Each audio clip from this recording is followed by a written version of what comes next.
Welcome to Pub and Porch, Applied Stoicism in Modern Life, hosted by Adam Piercy and Mick Mulroy.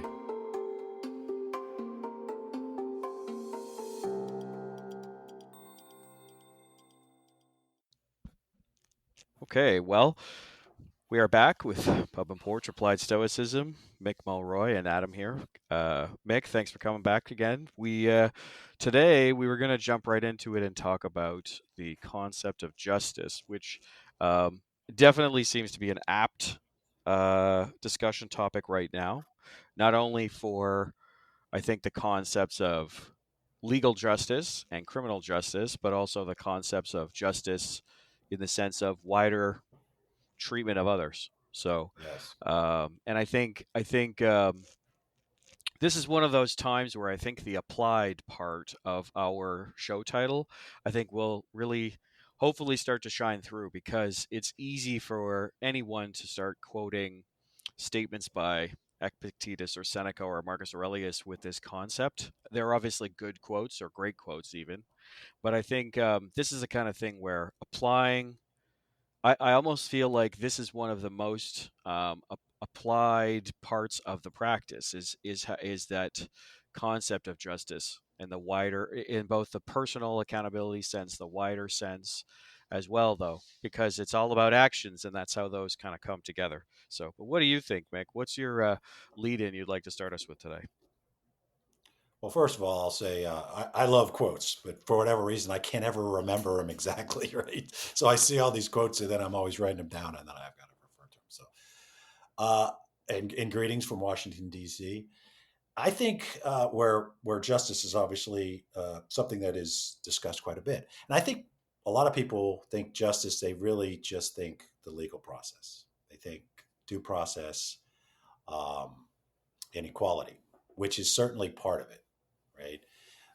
That people should be treated the same, that you shouldn't be treated differently in the legal system, whether you're wealthy or not wealthy, and that everybody should have a knowledge of what's fair and they should be treated fair. And that was like the basis of most democratic justice systems. So no star chambers, no no the state can find you guilty because the state wants to find you guilty. Think Russian criminal courts right now. You have to prove it. You have all sorts of safety and measures for those that are accused: right to counsel, for example, right to not incriminate yourself, right to confront the witnesses against you, right to be, I'm just using the US legal system, but I'm sure Canada is essentially the same. When it comes to these rights for the individual, right to trial by jury, for example, peers, not a state appointed judge who's simply going to go with whatever the state appointed leader says in many countries. So I think that's a part of what the Stoics talked about when it came to justice, but just one part. I was brought up to say that justice also includes, and you already referenced it, Adam, how you treat others, right? And it's not necessarily tied to how you're treated. You are responsible for how you act to others. Even in the case, and of course Aurelius wrote himself about this all the time, if they are, boorish, rude, or you are responsible for how you act to others with respect and dignity. And it reflects as much on you as it would on them. So I think that's another key component we should explore. And then the other part that at least I was always taught in justice is essentially compassion and empathy, which equals service, right? And compassion isn't a word that's always associated with, us Stoics, although I think it should be. It's just because of the image of being, very, very rigid and non-emotional. But compassion, I think, is actually clearly, in my estimation, part of being a Stoic, or as you, if you will, following Stoicism, but with keeping in mind that some people prefer the latter to say what they're doing. I think compassion is that you should generally care about others, right? I think it was Seneca that said, if you want to be loved, love, in the sense that you owe the world something, and oftentimes that's the best way for the world to pay you back, if you're looking at it that way. And empathy, which means you can put yourself in their position, even if you're not in their position. And I think if you take those two together, it requires service to the community. So those are my initial thoughts. I'd love to hear yours on each one of them, and then we can Yeah, I break it mean, down. not to be too agreeable, Oh. but but definitely, that the concepts you're talking about there will always resonate with me on this topic because especially from the compassion perspective, right? I mean, I had an interesting exchange with someone recently where they talked about Stoicism and how it always seems like everyone who says they're a Stoic is very individualistic and very all about themselves and almost like, I'll do whatever's right for me and then no one else will matter. When in reality, I think compassion is so deeply rooted within Stoicism and within the practice that you can't really be a Stoic if you're not practicing it, right? When it comes to the concept of justice, Donald Robertson, in his book Stoicism and the Art of Happiness, defines it using words like benevolence, magnanimity, equality of action, not of action, but of quality of interaction with people, right? And I think it's just such an important part of it, right? Compassion and empathy go hand in hand, where you try to feel or understand or take in the values or the emotions or the experience of the others, and you try to think about that, right? You're having compassion for others, you're thinking about what they're going through, right? Now I think a Stoic would always say something like, you cannot allow that, like if someone is sad, you need to make sure that you're not losing yourself to that same emotion, but at the same time you can still have compassion for them, you can still try to find a middle ground with that person, if you have to say it that way. And I think it's important because it sort of resonates as a thread that's kind of thinly veiled throughout a lot of the writings and a lot of the practices that we talk about. And then in modern day Stoicism, which I think is trying to peel away some of this sort of broic or dollar sign s Stoicism practices that are out there. They're basically trying to say, people come to them and say, I'm looking for something, I'm trying to be a good person and treat others fairly, and I don't really like all this other stuff. And then someone like Donald has said to me that when they're in those conversations they say, well, that's Stoicism. Right? And they kind of go, Mhm. oh, I thought it was about people working out and taking ice baths. And it's like, well, What? not really. Not really. I've had yeah. That's Well, being putting real specific. I mean, yeah. Masonius Rufus talked about like testing yourself Yes. and really pushing it, right? So if they just Yeah, pull one part out without I the know. rest, it's not. It's like you said, it's dollar sign stoicism. Probably Yeah. they're just trying to use something that people are interested in Yeah. to push a very specific thing. And not that there's anything wrong with ice baths, No, uh, but but but that's not what's. I mean, it's a component, but without the whole, it's not. You're not practicing stoicism. You're just yeah, you're an not. ice bath. Yeah. You're not. And so, what I get sometimes with people is they're sort of like, well, what should I read? And you kind of go, well, it doesn't matter what you read on it. I mean, obviously read someone who knows what they're talking about, but make sure you read all of it, is something I had said, because the spectrum to this, like the spectrum of the four virtues, right, it covers, I think, basically everything, but the spectrum within justice itself is one that's it's a little bit deeper, I find. Like wisdom is a good thing, right? It's like learn from your mistakes, learn from that experience, go ahead and use that in the future, right? That's that wisdom. I always think of wisdom as like experience plus knowledge, applied, right? But justice is one that I think it has a much deeper kind of core value to it, which is the outward compassion or the outward empathy towards others. And Yes.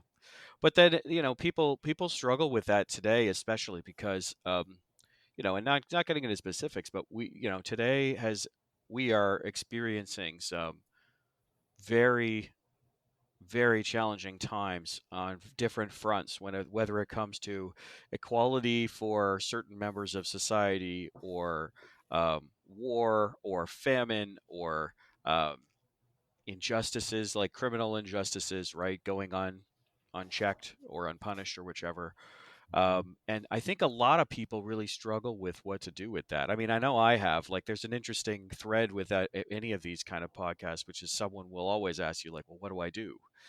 And that's a really interesting topic, especially when it comes to justice, because, you know, there's a concept in Stoicism, which is actually Socratic. It started with Socrates, where he says, no one chooses to do wrong. No one chooses to do wrong willingly. And it's not that people don't make mistakes.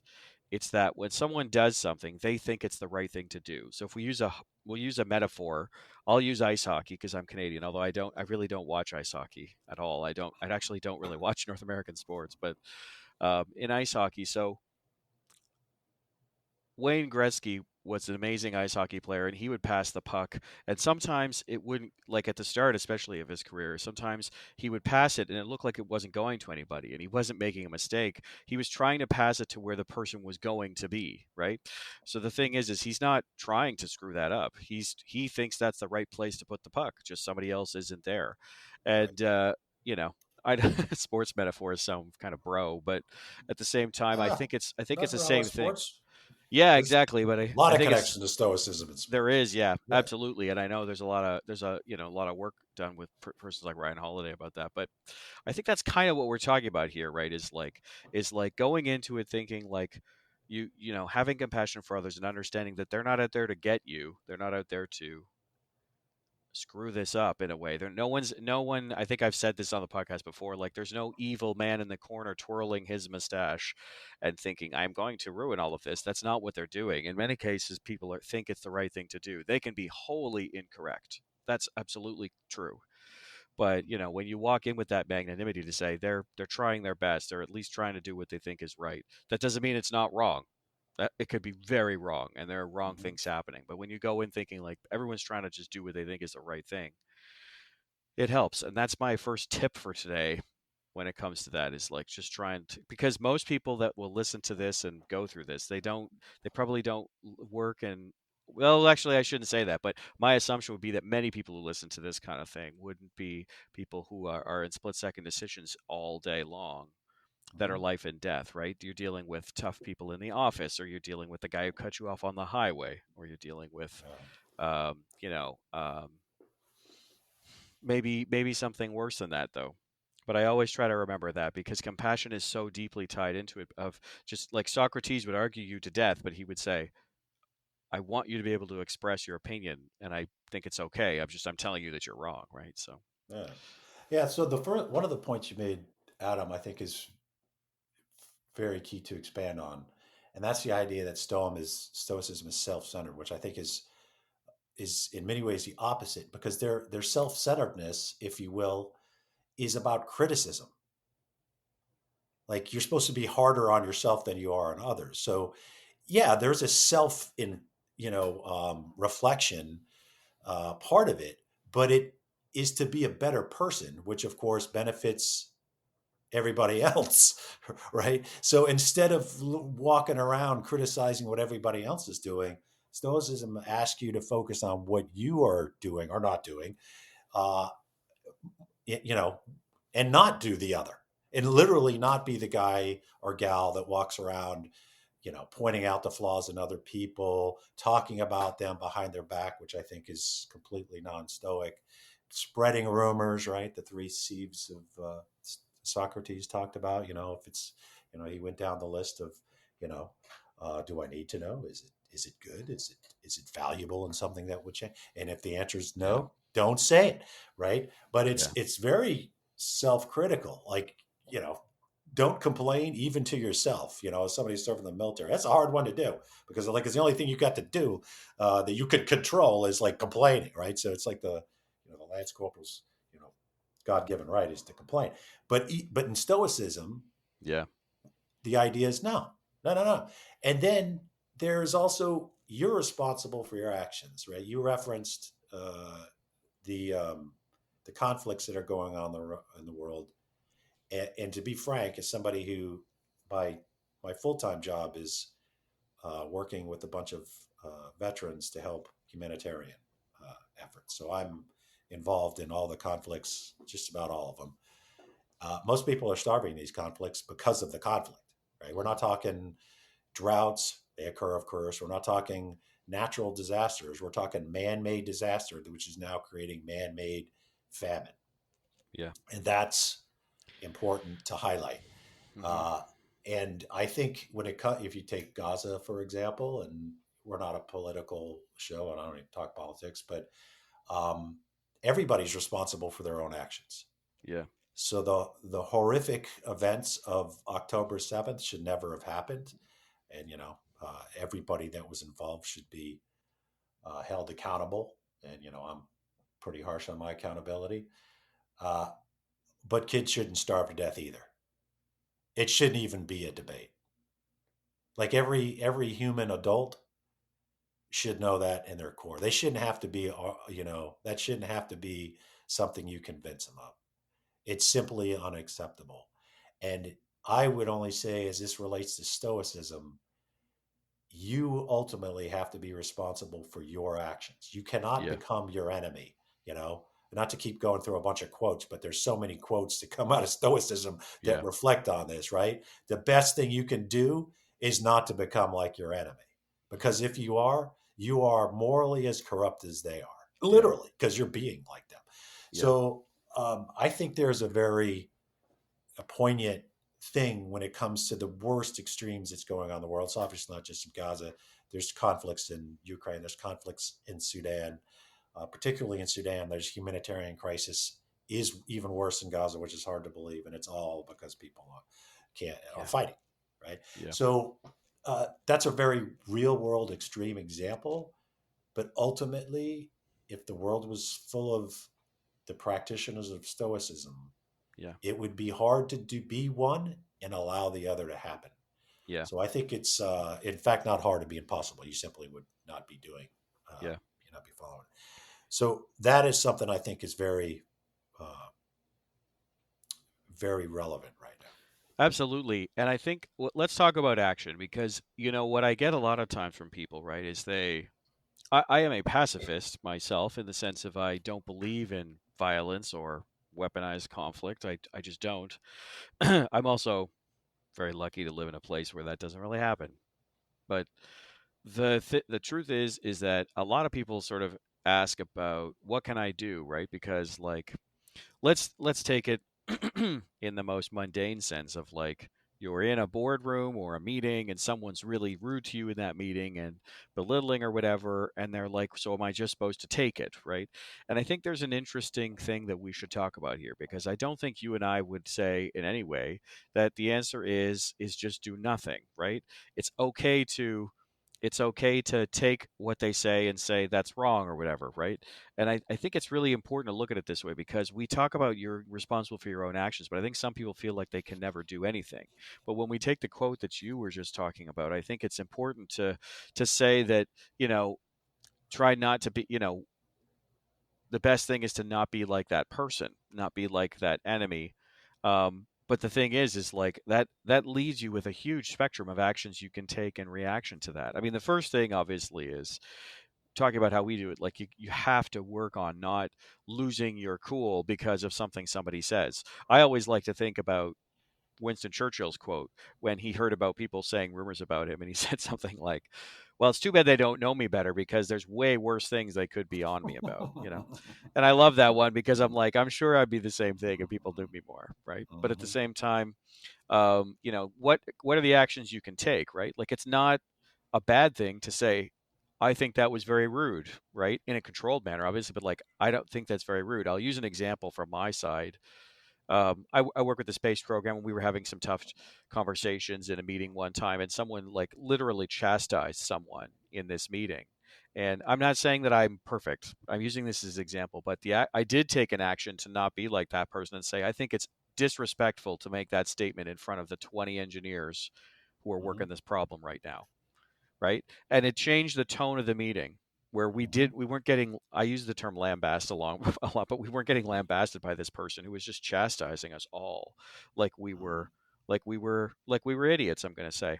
And I think it's one of those things where people for in so many ways they feel like they have no they have no action they can take. But this is where I think justice is important. Like benevolence and magnanimity is also not just everybody's happy, there's nothing wrong. That's not what it means. What it means more is like, I understand this person's angry. I'll have compassion towards them for the fact that they are angry about something and saying things that they think are right or true. But I can also take action in that moment to get us back to a place of equality in this meeting and good exchange. I'd be curious of your thoughts on that, but that was a very kind of a famous interaction that happened in this meeting actually. And when I mean famous, I mean within my Sure. office space, where someone came up to me afterwards and were like, "Thank you so much for saying that because, you know." If we got something wrong, we'll fix it. But like, it's the worst when you're getting spoken to like you're a toddler, right? And so Yep. I think that's it's don't get me wrong. It doesn't apply to everything, no. But I think it's very minor. But just as a quick example, I think that's something where you can make a decision. You can make a decision to act to change the narrative. I think that's a great way to I think maybe say this as well. Those are actions that people can take, and they show justice and magnanimity towards others by doing that. Like we talked recently, we did our podcast recording on the Stoic opposition, and they took action. Hmm. They didn't go Hmm. out there condemning everybody, but they were definitely fighting for others to make sure that people were being treated fairly. And in that way, I think that's partly what we're talking about. But anyways, I'd be curious about your view on that idea of like you can't always do something. It's just how you do it maybe is part of the discussion. Sure. And especially, I mean, you're in engineering and science, but really this applies to every spectrum of society. There, to advance, there's going to be some friction, right? But because people are going to agree, they're going to disagree, and then they're going to find out what's right, and then it's going to advance. That's just how it happens, right? But there's ways to disagree without being disagreeable, and that's really going back to reflecting on yourself and holding others accountable, especially if you're in a position where you're like you are, where you're the lead, where your job not only is to lead a team, but it's to protect the team. It just is. That's the way I look at it as a leader, right? So if somebody's coming at your people unfairly or Absolutely. disrespectfully, you have a obligation, like you said, and your demeanor is such that I'm sure it was you are respectful and you're pointing out that they're disrespectful, right? But you have an obligation to do that. You're not going to be a shrink and violet. That's certainly not stoicism. Right. It's opposite. If you have an obligation to stand up when other people won't. Hmm. And I heard, I reading a story about Einstein. Um, so it's more in the realm of academia, but he had, obviously he was already hugely well esteemed. People essentially thought he was, you know, the oracle, right? Yeah. Whatever he said was the law. Like literally, it just became law. You might just write it down, not question it. And he was in a room with a bunch of other very um, qualified scientists, and one of the parts of his equation at the end, he asked if anybody had any questions, and this young female student, which was rare at the time, stood up, very deferential, very nervous, and pointed out that part of his equation was incorrect. And like literally, the whole room was aghast, like somebody get her out of here. Right. And Einstein turned around and looked at the equation, and then simply turned around and I'm paraphrasing or condensing it, but said, "I want to thank you so much for having you know the fortitude to get up and correct me, because that would have likely stayed incorrect." Right. So it isn't disagreeing that is the problem. It's being rude in that disagreement that is completely unnecessary, and then turns the whole process into a personal thing for a lot of people that becomes then about winning when the whole Oh yeah. point is progressing. Like I'm going to believe what I'm going to, and this is on social media all the time, Yeah. right? I'm just going to agree with what I'm never going to change my mind, right? I'm just going Yeah. to keep throwing out unfounded, facts. And so I think Yeah. there's a point to when it comes to getting along with society, being part of a society. Like what's good for the Yeah. bee is good for the beehive kind of thing, or Yep. the opposite. What's good for the beehive is good for the bee. Hmm. Is being able not only just to be polite to people, which is I mean, I'm speaking to a Canadian. You guys are famous for it, and you should be proud. You should be proud of it. I mean, honest, I know people make Yeah. jokes about it, but it isn't just being polite. It's also being able to be in a disagreement or a debate Yeah. and actually advance the whole thing, Yeah. the whole process, the whole advancement of society, if you will, or whatever you're talking about specifically, without Mhm. coming off the rails and turning into a war of words, or even worse, a war of physical violence. Yeah. Absolutely. I think so much today feels adversarial and very polarizing, and it's that is striking me more than anything now because at some point, if you're in an office, you're all trying to get to something, a product, a solution, whatever it is. But if you're in the most base human states, right? Looking for food, looking for whichever, like you're all trying to get the same thing and you're all trying to get a positive outcome to that. I just don't know that it helps if you make it suck even more. You know what I mean? Like I had a conversation with someone one time that I had been struggling with a little bit. We were crossing wires. That's what a lot of times you say in the engineering. You're like, "Oh, I think we crossed wires on that one." You're like, "Oh, okay." And we had crossed wires recently on some, not recently, but like when the conversation happened, we had crosswired recently on it, and I finally just turned them and said, "Look, we're going to be on this program for 3, 5, whatever it was years. Like, Mm-hmm. it just can't suck. Like, Yeah, we yeah, don't need it to suck, right? And that's the thing, right? Like, life's hard enough as it is. yep, I think it might be Philo of Alexandria again to be a quotey guy, but who said something like, everyone is battling something, so you don't have to make it yep, worse or something like that. And I just yeah. remember thinking, Robin Williams said something similar to that. yeah, yeah, Yeah. he did, and I think that's something that resonates within this concept so much because this magnanimity or compassion towards others takes into account the fact that we are all human beings and that we all have tough stuff we have happen and make mistakes, and then we end up in a spot where um you know, we can take an action. The action is not like, it's not like an action movie where you're like, I'm going to be compassionate, then you jump in your car and, so, speed off. That doesn't happen, right? Mm-hmm. When it Right. comes to this. But it's funny because it's almost so small, these little triggers that you can do to yourself that can make a huge impact later on, right? No one usually remembers at the end of the day the arguments or the reports, or might remember very specific things. Like I know in your job you must have many moments that are definitely not forgettable, right? But and I have the same in my own way, but ultimately people usually, I think, when it comes to with other interactions with others, it's how they felt, right? It's how they feel, and that's where I think that base action anybody can take is just so much of like change the narrative, change the tone, change the emotion in that moment. And that I think is very important when you can objectively step away and say to this, like, this is a human being, they're obviously trying to do something they think is right, or this is a human being, they deserve my justice in some way.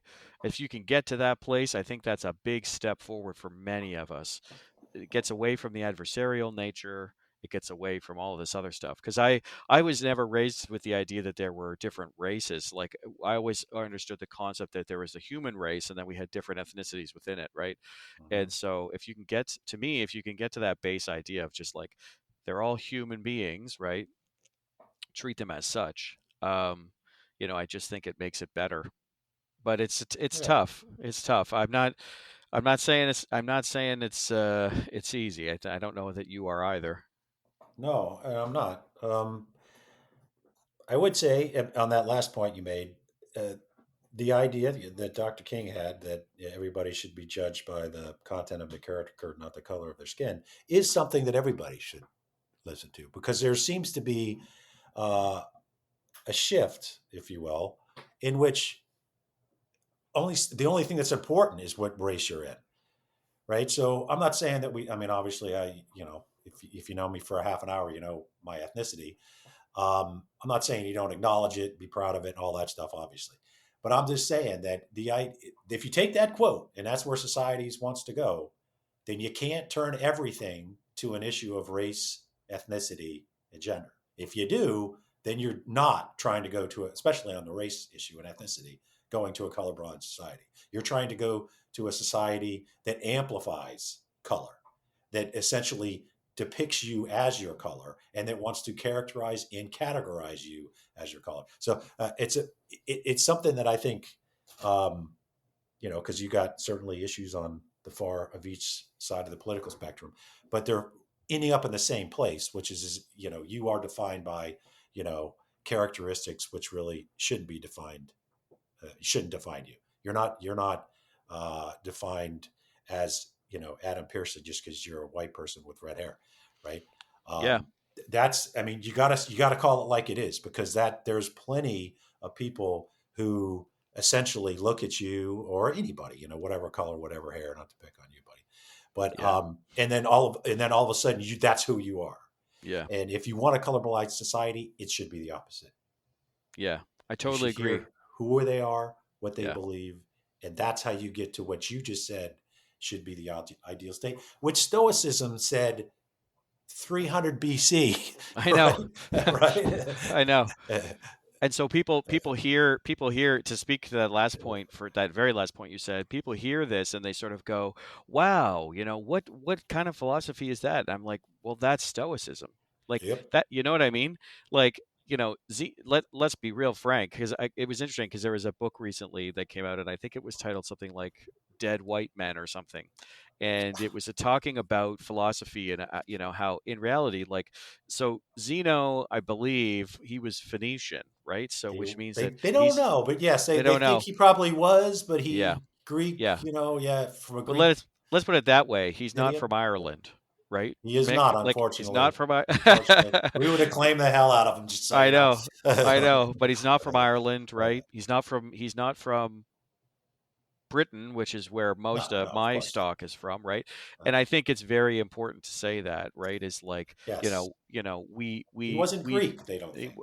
it wasn't even Greek, exactly, Yeah. and Greeks are many times depicted as like blonde-haired, blue-eyed, and I'm always like, have you been to Greece, right? But I think that's what we have to remember, right? Is like these intrinsically good values are ones that are coming from a broad spectrum of people, and Mhm. in some ways that's how we all have to kind of think about it. So I urge everyone to kind of remember those things. I was lucky enough to see Nelson Mandela speak when he Yeah. spoke here at what was called the Sky Dome at the time. Now it's called the Rogers Center, I think, but I don't use that name. But Mhm. I was lucky enough to see Nelson Mandela speak, and he spoke about that. It's just that caring, you have to look as everyone. That statement of looking at everyone else like your brother. Mhm. It's not like everybody is your family, but definitely of the sense of like we are all human beings, and I think if you can get back to that, I think that helps in so much. But justice is it's so deep. It's one of those fundamentally challenging ones, simply because it's um it's the tough one, because it's something that is it's not like courage, where it's like stand up and fight. It's one of those ones Mhm. where it's like you have to kind of, it's like a two-step, like introspective thing, and then another action. But I think it's the one that almost in some ways to me provides the most value back, because you just Yeah. feel it. Yeah, and it's the one that I think there's several quotes out there about justice being the most important of the four, Yeah. and it's continuous, and it doesn't Yeah. end. And then I mean, Mandela is a great example of. I mean, I don't know if he considered himself Stoic, but he's certainly used by Stoics for an example. Yeah. I mean, He 27 quotes years Yeah, he on quotes Marcus a couple Robben's times. Island. Yeah. Oh Yeah, yeah, yeah. and read Epictetus, and Yeah, yeah. Yeah. Invictus. I mean, that's why they made the movie about Mandela was called Invictus, Yeah. right? A very stoic poem. Yeah. Uh, but yeah, but you got to call it like it is. There's people who have essentially started making, identity politics, I guess is the term people use, as their own. And that's all that does is divide people. And it's getting away from the society that Dr. King said. I would point. I'm going to quote. I'm going to do a quote once again. If It's if we fine. get comments like you guys don't need to go from quote to quote, but I'll try to Yeah. steer it down a bit. But this one I think is particularly important. That injustice anywhere is a threat to justice everywhere. Right. So it's Yes. letters from a Birmingham jail. And by the way, I went to law school in Birmingham.